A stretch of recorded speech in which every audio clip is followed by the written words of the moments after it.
Morning बच्चों, आपका हमारे YouTube channel the growth Guru maths academy में स्वागत है। आज का हमारा टॉपिक है देसी बैंकर। देसी बैंकर क्या होता है? देसी बैंकर वह व्यक्ति या संस्था होती है जो कि प्राचीन काल के तरीके से लोगों को पैसा उधार देती है। जिन लोगों को पैसे की जरूरत होती है उन लोगों को हर समय पैसा देने के लिए जो व्यक्ति तत्पर रहते हैं, जो संस्थाएं तत्पर रहती हैं, चाहे दिन हो या रात हो, 24 घंटे ये ऋण देने के लिए तत्पर रहते हैं। इनकी ब्याज दर जो होती है वो बहुत ऊंची होती है। ये मंथली ब्याज दर लेते हैं और इनके जो कार्य करने का तरीका होता है वो भी बहुत बेतुका होता है। यानी कि हम कह सकते हैं कि धोखेबाजी वाला होता है। कोरे कागज पर ये लोग हस्ताक्षर करा लेते हैं, जैसा कि प्राचीन काल में हुआ करता था। कोरे कागज पर हस्ताक्षर करा के ये ऋण देते हैं। इनको भारत के विभिन्न राज्यों में अन्य अन्य नामों से जाना जाता है, जैसे कि मद्रास में चेटी बोलते हैं इन्हें, मुंबई में सर्राफ बोलते हैं, पंजाब में खत्री, उत्तर प्रदेश में बोहरे या साहूकार और राजस्थान में मारवाड़ी के नाम से जाना जाता है। अब यदि हम इसके आशय की बात करें, देसी बैंकर कौन होते हैं, तो भारतीय ग्रामीण साख व्यवस्था में देसी बैंकर का बहुत महत्वपूर्ण स्थान है। प्राचीन काल से ये व्यक्ति की आवश्यकताओं को पूरा करने के लिए ऋण देते आए हैं। देसी बैंकरों को भारत के विभिन्न नामों से जाना जाता है, जैसा मैंने भी बताया। इसकी परिभाषा जो भारतीय केंद्रीय राज्य बैंकिंग अधिनियम के अनुसार दी गई है वो दी गई है। देसी बैंकर वह व्यक्ति या व्यक्तिगत फर्म है जो जमाओं को स्वीकार करती है, हुंडियों में व्यापार करती है अथवा ऋण देने का कार्य करती है। अब आती है देसी बैंकर्स का जब क्वेश्चन आता है तो देसी बैंकर्स के मोस्टली 3 टॉपिक पूछे जाते हैं: देसी बैंकर्स के गुण, देसी बैंकर्स के दोष और देसी बैंकर्स की विशेषताएं।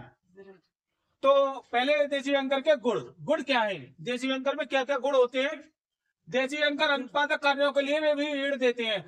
अनुत्पादक कार्य क्या होते हैं? व्यक्ति 2 तरीके के कार्य करता है, उत्पादक एवं अनुत्पादक। उत्पादक कार्य वे कार्य होते हैं जिनसे कि धन की प्राप्ति होती है, यानी कि ऐसे कार्य जिनको करने से धन बढ़ता है, हमारा इंक्रीमेंट होता है, वो उत्पादक कार्य कहलाते हैं।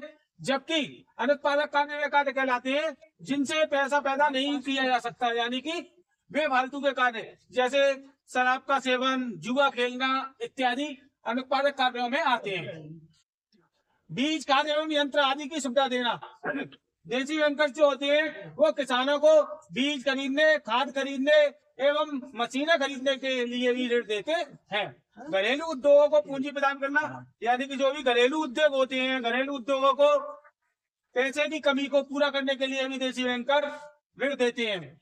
आसान किस्तों द्वारा ऋण की वापसी। देसी बैंकर जो होते हैं वो आसान किस्तों में थोड़े थोड़े पैसों में कर अपने ऋण की वापसी कर लेते हैं। ऋणी की प्रतिष्ठा की रक्षा। देसी बैंकर जो होते हैं वो जिस व्यक्ति ने ऋण लिया है उसकी बात को किसी अन्य व्यक्ति को नहीं बताते, जिससे कि उसकी प्रतिष्ठा में कमी नहीं आती। लेन देन गुप्त रहना।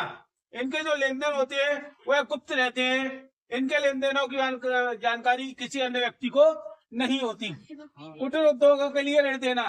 देसी बैंकर कुटीर उद्योगों के लिए भी ऋण देते हैं। संकट काल में सहायक। यदि किसी व्यक्ति पर संकट का समय है, जैसे किसी के यहाँ कोई बीमारी है या कोई और परेशानी है, तो उस टाइम पर देसी बैंकर बहुत अहम भूमिका निभाते हैं ऋण देने में। किसान की फसल की बिक्री में सुविधा। देसी बैंकर किसान की जो फसल होती है उस फसल को खड़े पर ही खरीद लेते हैं। इस तरीके से वह उसकी बिक्री में सहायता करते हैं। बिना जमानत के ऋण देना। देसी बैंकर का कार्य क्षेत्र जो होता है वो बहुत ही छोटा होता है, यानी कि एरिया उनका काफी सीमित होता है। छोटा कार्य क्षेत्र होने के कारण यह व्यक्ति को व्यक्तिगत रूप से जानते हैं, इसलिए बिना जमानत के ऋण देते हैं। ग्रामीणों को ऋण देना। देसी बैंकर मोस्टली गांव में ज्यादा फैले हुए होते हैं, तो यह ग्रामीण व्यक्तियों को भी ऋण देते हैं। इनकी कार्यप्रणाली सरल। इनकी कार्यप्रणाली इतनी सरल होती है उसके लिए इन्हें कोई भी कागजी कार्रवाई नहीं करनी होती है। कोरे कागज पर साइन करा करके ऋण सुविधा दे देते हैं। हर समय ऋण देने के लिए तत्पर। देसी बैंकर्स का काम करने का समय कोई निश्चित नहीं होता। यह दिन के 24 घंटे तथा साल के 365 दिन कार्य करते हैं। तो ये देसी बैंकर्स के गुण। अब आते हैं देसी बैंकर्स के दोष। आधुनिक बैंकों से संबंध नहीं। देसी बैंकरों का आधुनिक बैंकों से कोई संबंध नहीं होता। अनुचित कार्य प्रणाली, इनकी जो कार्य प्रणाली होती है वो अनुचित होती है। ये यानी कि धोखाधड़ी ज्यादा करते हैं। पता चले प्राचीन काल में क्या होता था कि 10,000 का ऋण लिया और एक जीरो बाद में बढ़ा दी तो 1 लाख हो गया, तो वो कार्य है अनुचित कार्य प्रणाली। ऊंची ब्याज दर, देसी बैंकर्स की जो ब्याज दर होती है बैंकों की अपेक्षा बहुत ज्यादा होती है, इसलिए ऊंची ब्याज दर होती है इनकी। पूंजी की कमी, देसी बैंकर्स जो भी कार्य करते हैं ऋण देने के लिए, इनके पास खुद की पूंजी होती है, यह जनता या अन्य व्यक्तियों से पूंजी नहीं लेते, इसलिए इनकी पूंजी की कमी होती है। हिसाब रखने का ढंग दोषपूर्ण, इनका जो हिसाब रखने का ढंग है वो प्राचीन कालीन होता है, उसमें गलती होने की संभावना ज्यादा होती है। फिजूल खर्ची को प्रोत्साहन, देसी बैंकर्स बिना जमानत के ऋण देते हैं और उत्पादक एवं अनुत्पादक दोनों कार्यों के लिए ऋण देते हैं, इसलिए फिजूल खर्ची को प्रोत्साहन मिलता है। सामाजिक बुराइयों को बढ़ावा, देसी बैंकर्स दोनों प्रकार के कार्यों के लिए ऋण देने के कारण सामाजिक बुराइयों को बढ़ावा मिलता है।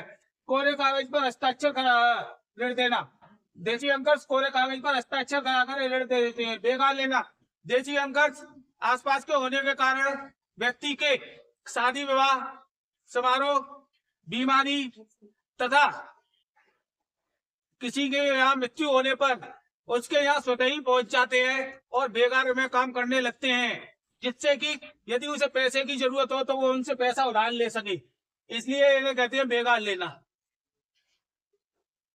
सस्ती दर पर माल खरीदना, देसी बैंकर्स किसान की खड़ी हुई फसल को कम कीमतों में वहीं की वहीं खरीद कर उसे अच्छी कीमतों में बेचते हैं।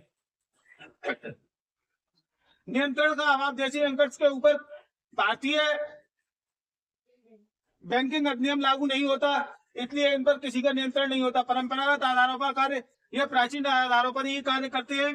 खातों व सूचनाओं का प्रकाशन नहीं कराना होता है, इन्हें ऑडिट नहीं कराना होता अपने खातों को। 7 पत्रों का कम प्रयोग, ये 7 पत्रों का प्रयोग कम करते हैं। और सीमित व्यापार क्षेत्र, इनका व्यापार क्षेत्र जो होता है वो सीमित होता है, यानी कि लोगों के एरिया तक ही सीमित होता है। अब तीसरा टॉपिक रहा देसी बैंकर्स के विशेषताएं। तो देसी बैंकर की विशेषताएं क्या है? किसी भी व्यक्ति के अंदर जो गुण और दोष होते हैं, यदि उन दोनों को मिला दिया जाए, किसी भी व्यक्ति के गुण और दोष दोनों को मिला दिया जाए तो उसकी कहलाती है विशेषताएं। तो आप भी देसी बैंकर्स के गुण और दोष दोनों को मिला देना, बन जाएंगी विशेषताएं। यानी कि 8 पॉइंट इधर से उठाना, 8 पॉइंट इधर से उठाना, बन गई विशेषताएं। ठीक, इसी के साथ हमारा टॉपिक खत्म। वीडियो पसंद आई हो तो लाइक शेयर सब्सक्राइब करें।